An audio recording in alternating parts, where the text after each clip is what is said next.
Coming up on Carolina News. With the election only 1 week away, the national pulse quickens, and the stress is high. This is a very serious election. Both candidates make their final remarks before the nation makes their decision. Child welfare is teetering on the edge. Governor McMaster raises concerns around the lack of resources. All that and more on Carolina News.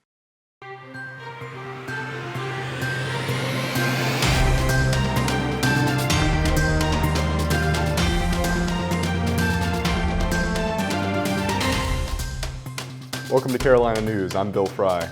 Good afternoon. I'm Taylor Cooper. Our top story today, Election Day is now a week away, and as South Carolina sees record early voting numbers, especially among Republicans, our Zane Highline talks with two candidates running in a tight local race. Zane?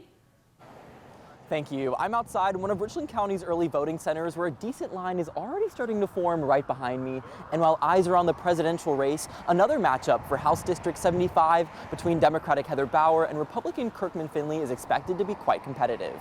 Equality, progress, and freedom. And that is something I will continue to lead with. Bauer is running for re-election after beating Finley in 2022, who held the position for a decade. I'll bring a different perspective for Richland County. She won by a little more than 200 votes. The two are quite the opposite when it comes to issues like abortion and education in South Carolina. Freedom is on the ballot. An issue he believes cost him the win 2 years ago. But even if it came up, I would not vote to tighten restrictions further. But both candidates stand strongly in improving the state's infrastructure, especially the roads. If Finley were to win, he says his top priority is tackling the budget-making committee. You have got to have somebody who is well-placed within the Republican majority.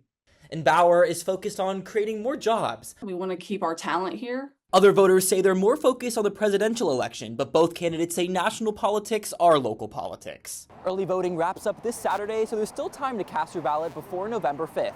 In Richland County, I'm Zane Heinlein, Carolina News. South Carolina is breaking early voting records in the first week, driven largely by a surge in Republican turnout. An Associated Press poll shows the GOP encouraging early voting, with former President Trump promoting this shift nationwide. Analysts expect around 1.2 million early voters out of the state's 3 million registered voters. With the end of the 2024 presidential election near, emotions are high. While some are feeling excited, others are stressed. Our Jace Leonard has the story on anxiety around election time.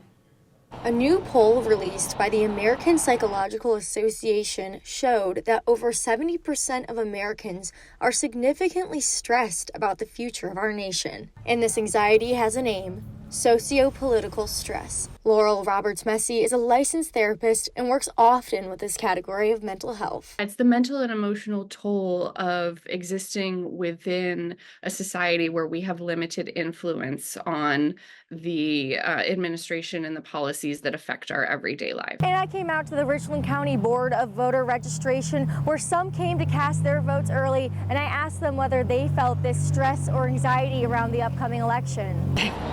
It is really stressful. Why Judy Johnson is worried? It's definitely the leadership change, and people needs to work together instead of, separating the parties. It is sad all the way around. Michael Addison feels differently. Yeah, I don't see why people stress, because regardless of who's in office, we have 3 branches of government. So we have a check and balance system. Sociopolitical stress isn't anything new. It's just a topic that has gained more attention with the last few elections. Roberts-Messi attributes social media for enhancing modern political anxiety. Really important that I find sources that are reliable, that are going to have the least negative impact on my stress and my mental health. With the 2024 election approaching, experts like Roberts-Messi encourage Americans to focus on what they can control to manage their socio-political stress. In Columbia, I'm Jace Leonard, Carolina News. Early voting ends Saturday, November 2nd, with Election Day being Tuesday, November 5th. After the presidential election is complete, hopefully Americans will experience some relief from socio-political stress. And with the campaign trail coming to an end, Kamala Harris is set to hold a rally tonight. Harris will give a speech on the ellipse near the White House in Washington, D.C. It's the same location where opponent Donald Trump hosted his Stop the Steal rally prior to January 6th, the January 6th riot at the Capitol. The event is scheduled to begin at 7 p.m. Former President Donald Trump also held his own press conference today in Palm Beach, Florida, with over 200 in attendance. He talked about his New York rally, saying it was an absolute love fest. I don't think anybody has ever seen anything like what happened the other night at Madison Square Garden. The love in that room. It was breathtaking, and you could have filled it many, many times with the people that were unable to get in. But politicians that have been doing this for a long time, 30 and 40 years, said there's never been an event so beautiful. It was like a love fest, an absolute love fest, and it was my honor to be involved. He went on to defend his Madison Square Garden rally, where an opening speaker referred to Puerto Rico as an island of garbage and criticizes comparisons to a 1939 Nazi rally held at the venue. Let's check in with McKenna Myers in the greenhouse for what we expect this homecoming weekend. McKenna? Thanks, Bill. So right now we're sitting at around 67 degrees. The sun, as you can see, is poking out. That has not been the case all day. It's been pretty overcast, but I'm thankful for the sun to have shone. Tonight we are looking at a drop to 59 degrees, but going into tomorrow, those temperatures are going up to around 80 degrees. So you can wear some shorts and a t-shirt. Compared to today, I saw a lot of people in sweatshirts and leggings, but we're not going to need to worry about that tomorrow. But for Halloween, those temperatures are going to be going up on Thursday. Stay tuned for my full weathercast, and I'll tell you everything you need to know if you're planning on going out on Thursday or trick-or-treating. Back to you guys at the news desk. A second child is dead following a crash in Sumter County. 12-year-old Basir Wells died this morning from injuries sustained on Sunday. This comes after 15-year-old Marvin Butler died at the scene, as we reported yesterday. Wells and Butler were walking down Britton Road when they were struck by a pickup truck.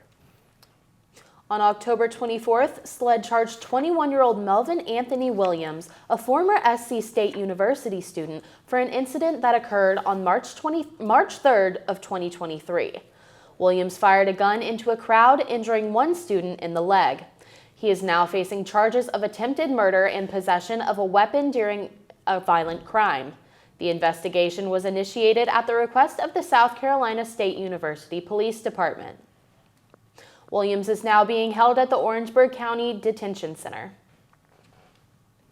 And in Lexington County, a man has been arrested on child sexual abuse material charges. 22-year-old Jared Allen Harmon faces 5 charges involving sexual exploitations of minors. According to the Attorney General's office, investigators say Harmon distributed files of sexual abuse material. Harmon was arrested on October 24th and faces up to 10 years for each count. And in Orangeburg, a traffic stop led deputies to finding multiple illegal narcotics and arresting 2 people. The Orangeburg County Sheriff's Office says 21-year-old Quamine Council and 29-year-old Marquise White both face multiple charges of drug possession and intent to sell and traffic methamphetamine. White faces 2 additional charges for resisting arrest. Deputies say they found ecstasy, marijuana, cocaine, digital scales, a loaded handgun, and more than $5,000 in cash they searched in the car. South Carolina's child welfare system may be hitting a breaking point, according to Governor Henry McMaster. His comments follow after DSS Director Michael Leach's recent resignation announcement, effective in January. McMaster says Leach's departure highlights the heavy demands on DSS and signals the urgent challenges facing the child welfare system. The main challenge, having a place for the children to go.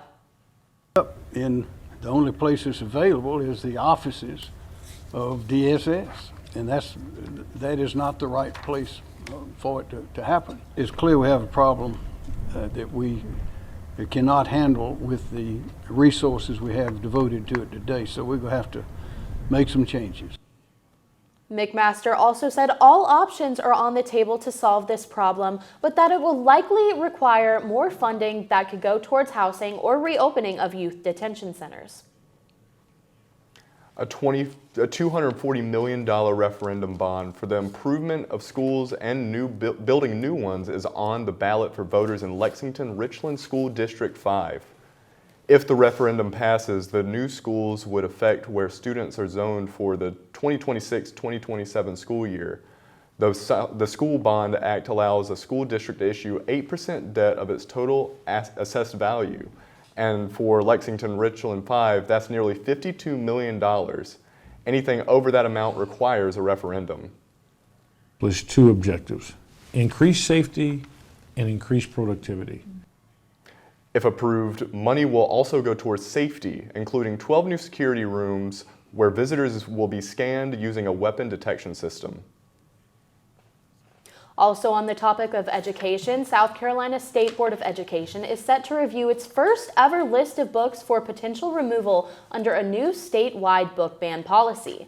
Among those up for consideration, the Department of Staff recommends keeping classics like 1984 Romeo and Juliet and To Kill a Mockingbird, but suggests removing 8 newer titles. A subcommittee will meet on October 31st to review the books and advise the full board, which will vote on November 5th. Sticking in the world of education, where sharp fades meet sharp codes, our Emily Tart takes us through what one particular school is doing to bring STEM to life in the classroom. Clippers, cuts, and coding? We actually called it barber coding. When the kids got into it, at first we thought the kids would be a little difficult trying to understand it. They jumped in, started figuring it out, and in a matter of 5-10 minutes, these kids were doing something they never thought they could do. For the students in Mr. McKnight's barbering coding class at the Fairfield County Technology and Career Center, cutting and coding go hand in hand. When I started, that's where I want to go to. So that's all right, but I think it's a little too far forward. For junior Nigel Woodward, without the coding program. And then we mess up, say that here, it's going to take a minute to go back, but right here, you can keep trying. Students in the class are exposed to STEM by using a program called CSDT to code designs on an animated head before trying them on each other. So for them to be able to see the coding process and also seeing a head on the screen with the clipper, and it can make the exact same sound, and seeing the design etched in the head by making the coding program work, that was a clicker. According to the National Science Foundation, Black Americans only represented 9% of the STEM workforce in 2021. This is due to the lack of exposure of STEM in the classroom. According to the CEO of STEM-U, STEM is underrepresented by minorities. It's something that's not introduced to minorities in the capacity that is introduced to other communities. Williams helps connect educators and youth to STEM, and he believes STEM is in everything we do. No matter if in journalism, no matter if it's in math, athletics, STEM is about problem solving. And so why parents should expose scholars to STEM is because they understand how to solve problems. They understand how to critically think. STEM is making its way into classrooms in more fresh and innovative ways. And in this master barbering class, it goes beyond just cutting hair. STEM is science, technology, engineering, and mathematics. But in this class, it's not just a basic science STEM situation where, in that case, because it's out of the norm. And for Nigel Woodward and many of his classmates, down here, the barbershop is, it's a place you want to be. In Fairfield County, I'm Emily Tart, Carolina News. McKnight's program has been operating for almost 7 years, and he continues to open the minds of underrepresented students to the possibilities of STEM. Coming up, how Biden's new airline consumer protection rules can benefit you when traveling. Stick with us. Coming up on Carolina News, America has made its decision. Our team is on the ground bringing you full election coverage from both sides. South Carolina is Trump country. I think it's important for young people to be involved in their government. And how minorities made a surprise voting turnout in Trump's favor. This is a monumental surprise. Finally, what students are doing to de-stress post-election. All that and more on Carolina News.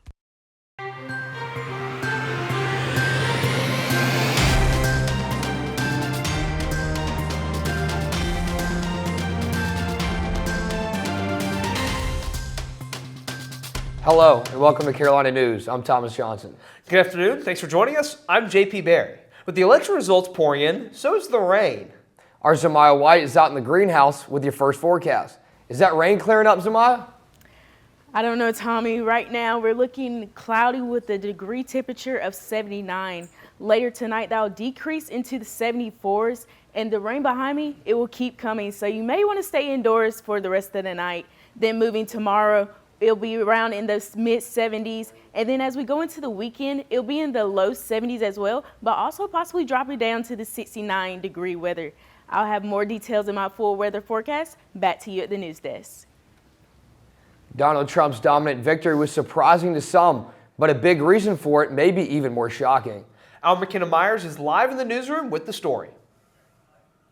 Thanks, guys. Yeah, this is a historic election that we are living in. I mean, what was supposed to be a close race turned into quite the landslide victory for President-elect Donald Trump. But how did he pull it off, you may be asking? Well, earning the support of historically left minority voters did the trick. President-elect Donald Trump's road to the White House has been a historic victory. This is a monumental surprise. This is a total repudiation of the Democratic Party. Trump not only maintained support from groups that have historically backed him, he also flipped the Democratic Party upside down, earning votes from key minority groups. Identity politics, I think, is now taking a back seat to issue politics. They're looking more at policies. And what they wanted clearly across all demographics was a change. Trump made huge waves within the Latino community, leaping from just 32% of their vote back in 2020 to 45% of their vote. A lot of them were thinking about immigration as being a big issue and the economy being a big issue. Trump was able to position himself as the change candidate. And the black voter share, it jumped from 8 to 15% between the two elections. What she didn't do is understand the needs of those voters. Just because you are also a black woman does not necessarily mean that you understand the needs of African American voters across the country. And for the Democratic Party, it's back to the drawing board. How are they going to recapture voters that should have been their voters? Now, while votes are still being tallied, we'll have to wait and see how the Democratic Party rebuilds from here. Live in the newsroom, McKenna Myers, Carolina News. Thanks, McKenna. After Trump gained the needed 270 electoral votes to win last night, he took the stage in his home state of Florida around 2 a.m. and claimed victory after winning 3 critical swing states: North Carolina, Georgia, and Pennsylvania. So I want to thank the American people for the extraordinary honor of being elected your 47th president and your 45th president. After the greatest political comeback in American history, we're going to lead the greatest economic comeback in American history under Donald Trump's leadership. Our Noah Burgess went to see how the Republican Party is reacting to their decisive victories across South Carolina. Yeah, I'm at the South Carolina Republican Party Center in Richland County, where Drew McKissick spoke about some of the numbers behind those Republican victories. The results speak for themselves. We held our supermajority in the state house and we added 1 seat to it. We picked up an additional 4 seats in the state Senate, giving Republicans a Senate supermajority for the first time in over 150 years, winning 34 out of 46 seats. And Trump won South Carolina by 18 points. That's 6 more than 2020, and it's the biggest margin since Ronald Reagan in 1988. McKissick said straight ticket voting was a big part of that. Last night, we won on straight ticket voting by 21 points statewide. Trump's victory came as no surprise to McKissick.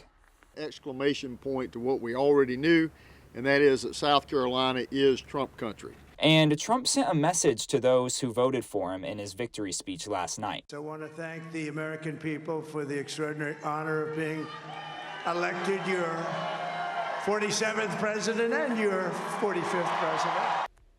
And even with the victories last night, McKissick said Republicans need to work to maintain this success.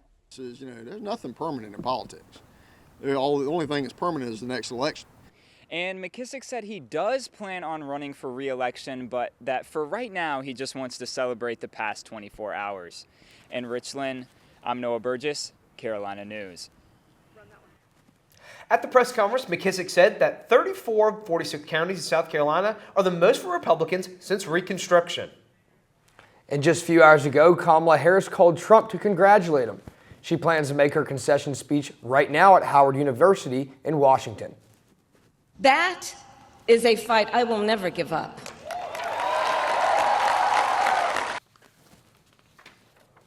This is her first public appearance following the loss. And shifting focus from the national scene to our local elections, Sheriff Leon Lott will serve another term as Richland County Sheriff, beating his opponent, Republican Jim Walker. This will be his 8th term as a sheriff. And another familiar face will be sticking around. Long-standing Democratic incumbent Jim Clyburn has secured another term representing South Carolina's 6th Congressional District, defeating Republican Duke Buckner. Clyburn has focused on issues like rural economic development, voting rights, and social justice. Speaking of Congressman Jim Clyburn, he spoke last night at a watch party co-hosted by the South Carolina Democratic Party and the Young Democrats of the Central Midlands. Our Jace Leonard captured the mood of voters reacting to the elections. Excitement and nerves were seen by many last night, including some politicians. I get real nervous when the young people tell me, well, my vote doesn't count. Well, I remind people, Reconstruction came to an end by one vote.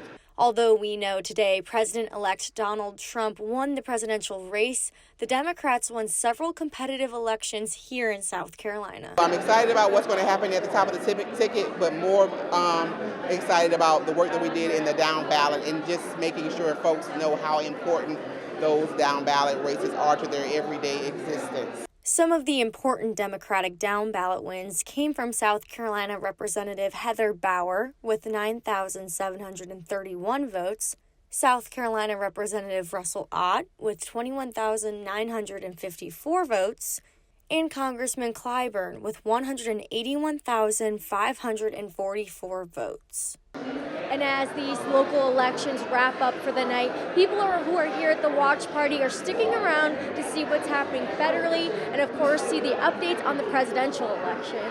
Although we won't know the official data from the presidential election until later this week, the conversation around young voter turnout was prominent last night. Young people are engaged and they're energized and they're excited to be here. They're excited to participate. They're excited to have a say. They're recognizing that. Encouraging young voters to get involved has been a major theme this election cycle. We've got our work cut out for us, but these young people are energetic and we'll get it done. Cautious optimism was the term of the night at the South Carolina watch party. Even if the presidential election didn't go their way, a focus on the future and local elections keep the South Carolina Democrats hopeful. In Columbia, I'm Jace Leonard, Carolina News. Although Democrats have won a few competitive local elections, South Carolina Republicans won a supermajority in both the State House and State Senate. A new chapter in American history unfolded last night. Delaware's Lisa Blunt, Rochester, and Maryland's Angela Alsobrooks became the first 2 black women to be elected to U.S. Senate at the same time. Rochester is Delaware's first black woman in the House and defeated Republican Eric Hansen, while Alsobrooks won a high-profile race against former GOP Governor Larry Hogan. Both bring a new level of representation to the states and the Senate. And speaking of milestones, Republican Sherry Biggs became only the 2nd Republican woman from South Carolina elected to the U.S. House, winning the 3rd U.S. Congressional District. Biggs beat Mike Burns in the Republican primary and went to capture over 72% of the vote on election night. 70% of voters have the backed in Lexington-Richland County School District 5, $240 million referendum that could reshape local schools. The funds will help revamp existing schools, building new ones, and even impact student zoning in the 2026-2027 school year. The funding will also improve safety measures, including new security rooms and cameras. District officials say there will be no tax increase for residents, as the debt will be paid off over 20 years. Richland County voters approved to extend the 1% special sales tax first introduced in 2012 to fund ongoing transportation infrastructure improvements. The tax was passed by a margin of 61 to 63%. The extension will continue until the county reaches $4.5 billion in revenue, or 25 years, whichever comes first. The tax will fund roads and the Comet. Voters also approved issuing $950 million in general obligation bonds to speed up construction on key projects. Coming up on Carolina News. Hurricane Helene aftermath continues to devastate the Carolinas. How the upstate is still recovering. A mother's plea. Stop being silent. the next steps in fighting for justice for her son's murder, and how students can stay safe as we head into game day weekend. All that and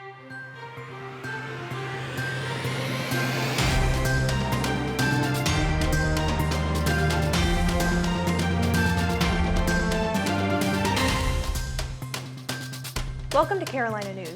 I'm Eden Massey. Thanks for joining us. I'm Jace Leonard. Hurricane Helene's death toll has risen to 200 fatalities across all affected states.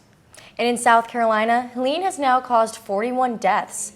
Governor Henry McMaster says progress is being made, but much work remains. Over 3,500 homes in 23 counties were damaged, with nearly 200 destroyed and over 1,000 severely impacted. Power outages, again, are on the decline from 1.4 million at the storm's peak. We will keep you updated as we continue to follow the effects of Hurricane Helene. And in honor of those who lost their lives during Helene, Governor McMaster has ordered flags in South Carolina to be flown at half-staff.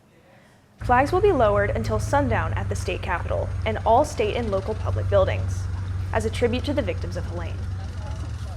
It has been over a week since Hurricane Helene has swept through South Carolina, and the effort for recovery isn't over yet. Our Bridget Puchowski traveled to Aiken to show us the reality of those who are still feeling the impacts of the storm.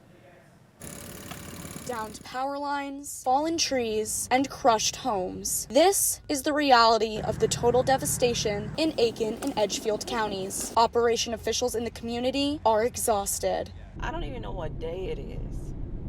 I don't know what day it is. Kayada Priester, Community Development Management for Aiken Electric, has been on the go since Hurricane Helene has passed through the Carolinas. I haven't really seen my son in a week. I tell him in the morning I love him. But despite Priester's chaotic schedule after the storm, she insists that there are others who are sacrificing more. Now I want you to see what's going on here. There are over 800 linemen working around the clock to restore power to these communities. Just behind me are 2 men at work fixing poles and wires, and just down the road, 3 more trucks working. Even when I go to sleep for 4 hours, somebody's working. Crew leader at Aiken Electric, Travis Smith, telling me about his schedule post-Helene. My kids try to stay awake some to see me. Smith, one who is fortunate enough to see his family. I just got a 50-man crew from Wisconsin this morning. I've got another 80-man crew coming to me from Kansas. Their children sending handmade cards while they're away. Linemen are, they're a different breed, so we're a brotherhood, so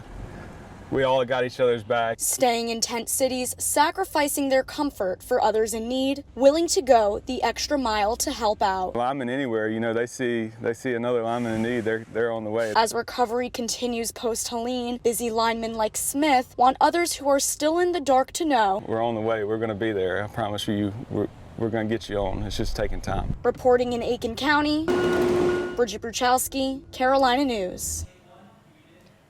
Dominion Energy crews are working nonstop to restore power in South Carolina following Helene. A week after the storm, power has been restored to over 90% of affected consumers, but challenges remain in the hardest hit areas. Nearly 1.3 million customers were initially in the dark, and about 350,000 still remain. Crews are now focusing on hard-hit rural areas, and Dominion expects to reach 95% restoration in most counties by tonight. The voter registration deadline has been extended to October 14th due to the hurricane. Circuit Court Judge Daniel Coble extended the deadline to register in person, electronically, and by mail. This comes after the South Carolina Democratic Party filed a lawsuit asking to extend voter registration yesterday. They argued South Carolinians should have more time to sign up to vote in the wake of Helene. The IRS announced today they are providing relief for Hurricane Helene.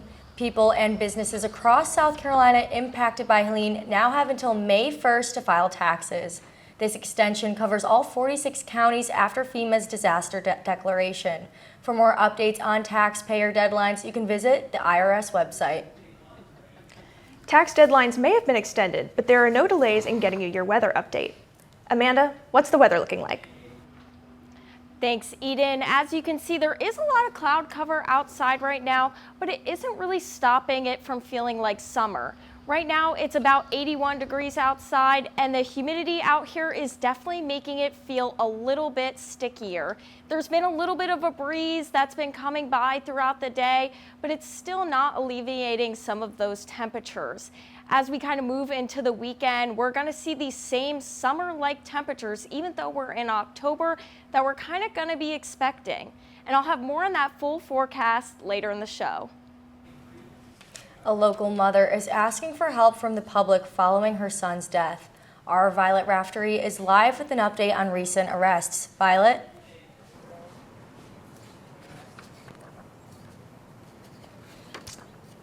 Thanks, guys. I'm live outside the Columbia Police Department, where earlier this week, Columbia Police Chief Skip Holbrook announced 2 arrests have been made in relation to Juju Keel's murder from June. 20-year-old Tony Wilson and a 16-year-old juvenile are being charged with murder as well as possession of a weapon during a violent crime. Keel was attending a party when he was struck by a stray bullet in this parking lot on Colonial Life Boulevard. Keel's mother made another plea to the public earlier today. If you know something in regards to this case with Juju, if you know something, say something. The city of Columbia made it so easy to be anonymous. Do you know that there were only 2 to 3 tips when over 100 people were out there? If you know something, say something. Stop being silent. The Keel family attorney, Bakari Sellers, is urging anyone with more information to please contact law enforcement. Live outside the Columbia Police Department, I'm Violet Raftery, Carolina News. Thanks, Violet. Another execution date has been set in South Carolina. Richard Moore's execution date has been set for November 1st. Moore was convicted for the 1999 murder of store clerk James Mahoney during a robbery in Spartanburg County. He entered the store unarmed, but a shootout took place after he took Mahoney's gun. Moore is the only black man on death row convicted by an all-white jury. His lawyer argues that his execution would be an act of vengeance rooted in racial discrimination. The union representing 45,000 dock workers suspended its 3-day strike until January 15th, allowing time for new contract negotiations. Workers are set to go back to work immediately. The strike, focusing on pay and automation, began at the peak of the holiday shopping season. Both sides have agreed on wages, but no tea deals were given. The strike raised the risk of potential shortages of goods, but retailers prepared for potential disruptions by stocking up early. The flu vaccine might be less effective this year. According to the CDC, the flu shot was only 34.5% effective against hospitalization in high-risk groups like kids, older adults, and people with pre-existing conditions. That is a drop from last year's 51.9%. Experts point to fewer cases of the H1N1 flu strain and more of the tougher H3N2 strain as the cause. U.S. officials are following closing as this could predict what is to come during the flu season. Coming up on Carolina News. Former Congresswoman Liz Cheney endorses Kamala Harris and explains the danger Trump poses. Coming up on Carolina News. Columbia shivers as a cold snap sweeps through the Midlands. What temperatures you can expect the rest of your week. And Gamecock fans shiver in defeat as playoffs hopes freeze over. And many locals are reacting. A lot of cussing. Park it or leave it. Parking in Columbia just got a little more expensive. Everything is going up. Why not the parking tickets too? I just can't put City of Columbia on my payroll, so now I'm going to have to actually park in my garage. Carolina News starts right now.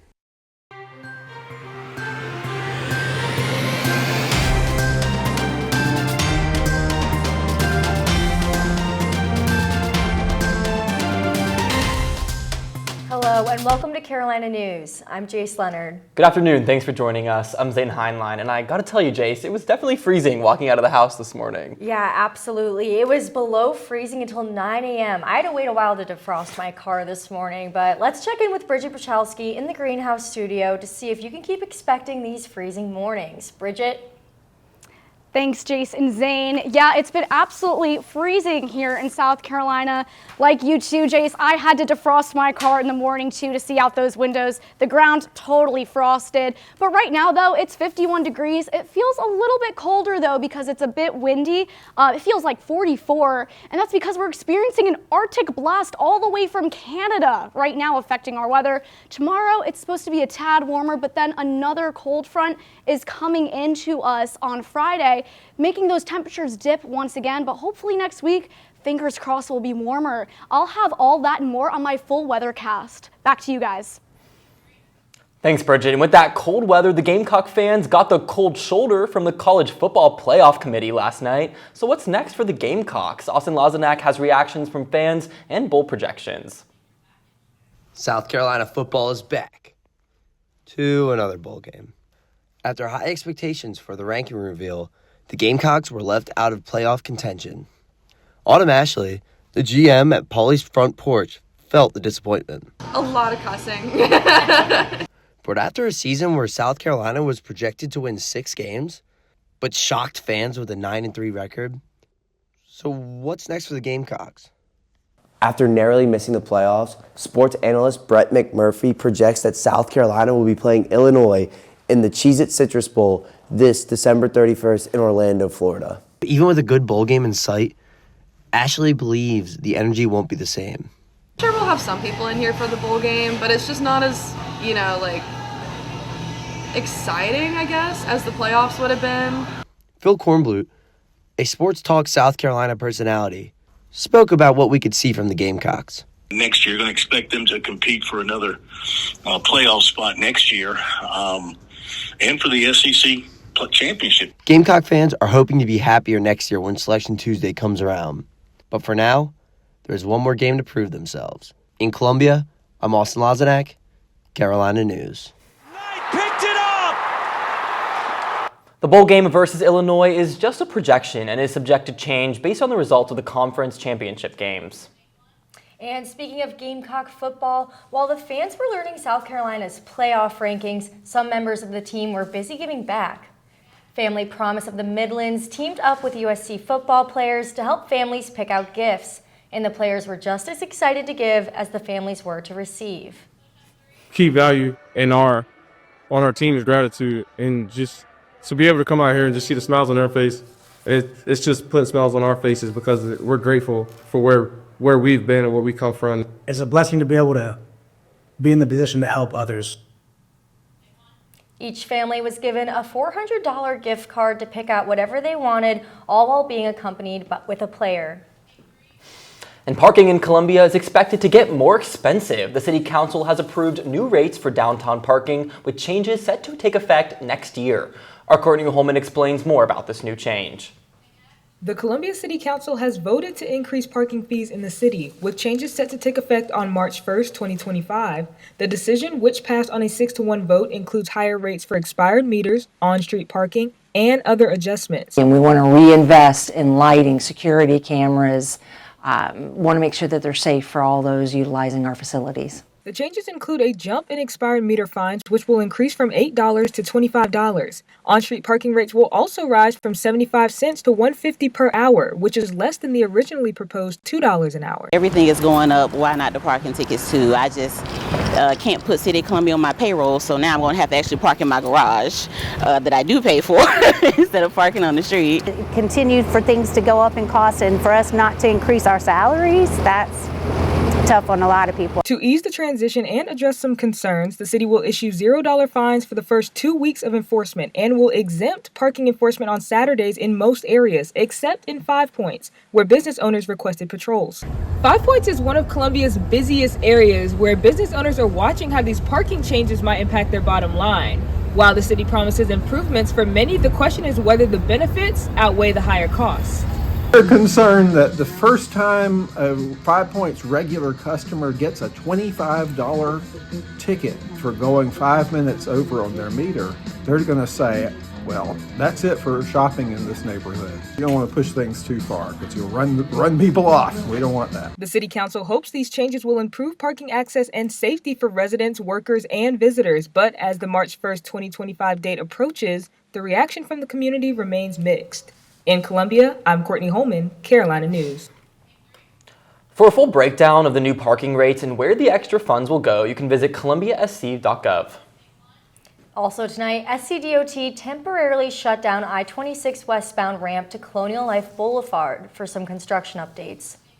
On your screen now is a map of a detour that drivers can take. The closure started this morning and will last until Friday morning. DOT urges drivers to slow down and pay attention and bear with them as they continue to update our roads. One person is dead after a crash late last night. It happened in Richland County. South Carolina Highway Patrol says the driver went off the side of the road, hitting multiple trees before coming to a stop. They were traveling east on Highway 1058. Troopers say the driver was the only one in the truck, later dying at the hospital, and there's no information yet on their identity. Police are searching today for a missing person. It comes after a car was found in the Congaree River just yesterday. The South Carolina Department of Natural Resources say 3 of its officers recovered an empty car near the boat ramp in Richland County. The registration shows it belongs to 73-year-old Paul Chandler. And in Sumter County, the Sumter County Sheriff's Office is searching for 17-year-old Anna Ray, who was last seen Monday near Pipkin Street, Kolb Road, and Pinewood Road. Deputies say she was wearing a gray sweat jacket and sweatpants. Ray is 5 feet 4 inches tall, 140 pounds, with hazel eyes and brown hair. Authorities believe she may have acquaintances in Somerton. If you have any information, contact SCSO. 2 detainees being held at the Alvin S. Glenn Detention Center experienced drug overdoses. RCSD responded to the Alvin S. Glenn Detention Center Tuesday evening. Jail staff said the inmates were given Narcan and taken to a hospital while 2 others were treated at the jail. One hospitalized inmate admitted to smoking K2 or synthetic marijuana, which triggered overdose symptoms. Investigations into the incident are ongoing, according to RCSD. And the Berg County School District is celebrating the unveiling of a new wing at William J. Clark Middle School. The expansion is designed to accommodate over 1,000 students coming from Robert E. Howard Middle School. The new wing will feature 16 classrooms and 2 state-of-the-art music rooms. Malik Cunningham shares his excitement about the new students coming to his school. It's going to be a good building, bringing new students over. People can make new friends, people can make new bonds, and I feel like it's going to be a good opportunity. The new wing is going to open next fall for the 2025-26 school year. Coming up, one event at the Riverbank Zoo is making sure everyone is enjoying the holiday cheer. Next, stick with us.